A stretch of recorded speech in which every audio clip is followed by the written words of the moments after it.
Tumsifu Yesu Kristo. Amina. Tunaendelea kusherehekea kipindi hiki cha ufufuko wake Bwana Yesu, kipindi cha Pasaka. Na leo Injili imetoka kwa ile sehemu katika Biblia ya Yohane. Injili ilivyoandikwa na Yohane wakati Yesu anapozungumza na Nikodemo. Na sasa hivi Yesu alimwambia Nikodemo.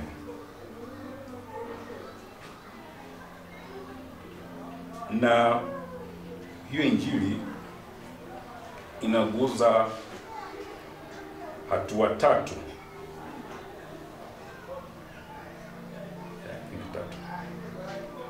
Kwa zile 6 zinazopaswa wala ambao wanahubiri Injili kutumia. The 6 steps of evangelization katika Injili. Kuna hizo hatua 3.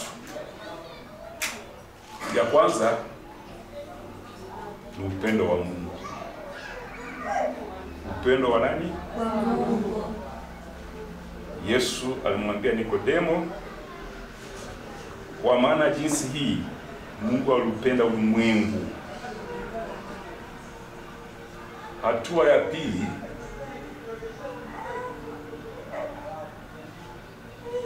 ni dhambi.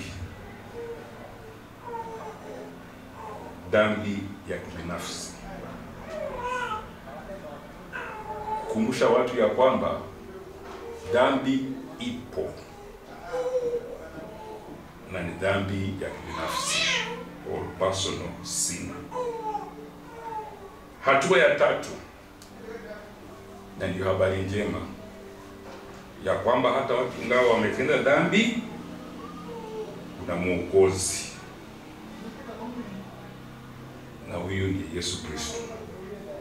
Ndiye huyu anayeondoa dhambi.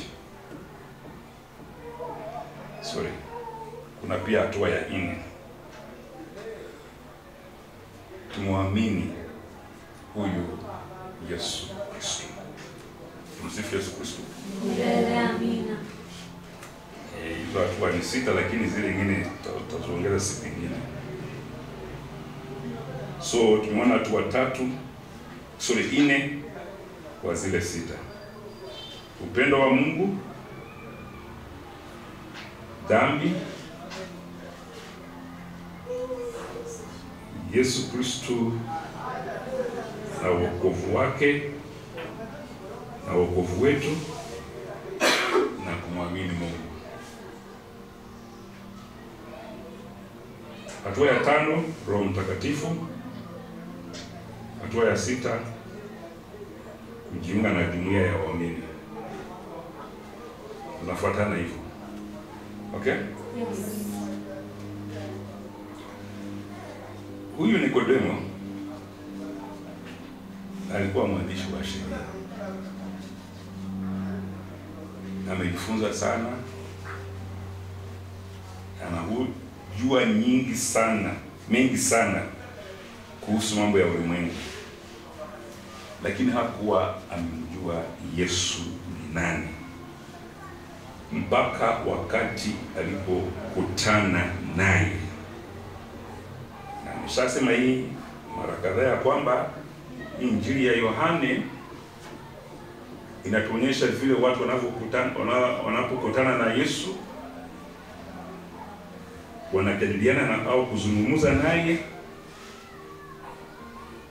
na wengi wao wanamalizia wakamwamini Yesu Kristo. Hiyo ndio Injili ya Yohane. Na katika kipindi cha Pasaka tutaisikia sana hiyo Injili. Karibu kila misa hiyo Injili ya Yohane. Na hiyo uhusiano wetu na Yesu Kristo ni wa binafsi, personal relationship. So Yesu Kristo anamwalika Nikodemo kwa mambo haya tulisikia. Mungu alipenda ulimwengu akamtuma mwanawe wa pekee ili aje kuokoa huo ulimwengu, si kuhukumu huo ulimwengu. Lakini kuna wengine ambao watahukumiwa kwa sababu hata muamini huyu mwana wa Mungu. Na neno muhimu sana katika hii Injili ni neno la kuamini. Believe, believe, believe. Believing is at the center of the Gospel of St. John. According to St. John, kumwamini. Hakuna mtu mwingine unamwamini lakini ni Yesu nani? Yesu Kristo. So anaongea sana juu ya Yesu Kristo kwa sababu ndiye mwokozi. Hakuna mwokozi mwingine isipokuwa nani? Yesu Kristo. Na katika somo la kwanza tunaona vile Roho Mtakatifu anawaongoza hawa wafuasi wake wa kwanza wa Yesu, anawatetea, anawalinda, vile Yesu Kristo alivyo wa promise ya kwamba atawatumia Roho Mtakatifu awalinde, awaongoze, awaonyeshe cha kufanya. Na huyu Roho Mtakatifu si mtu mwingine, ni nani? Yesu Kristo. So nikimalizia, usitafute Mungu. Usifanye nini? Usitafute Mungu. Bali mtafute nani? Yesu Kristo. Ndiyo Mungu. Au ikwaje?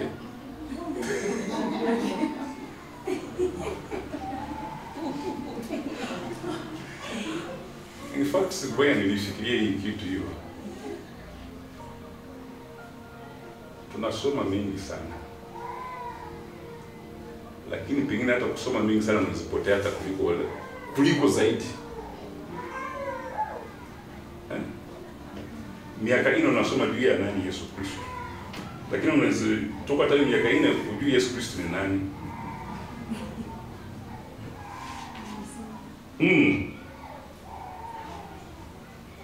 Usitafute Mungu.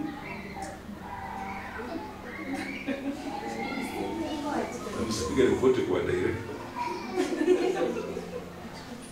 Kwa baba paroko. Father ametuambia sijui nini, tusitafute Mungu. Sasa tutafute nani? Yesu. Tumsifu Yesu Kristo. Amina. Okay. Yohane huyu, mlango wa kwanza, 1 John. Yes. Hii Injili ni tunaisikia wakati wa nini?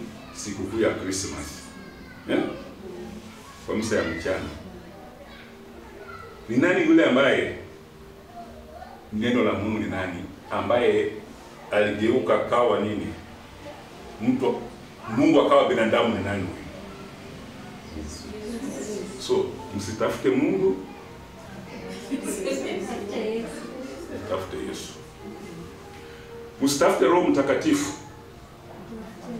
mtafute nani? Yesu. That is it.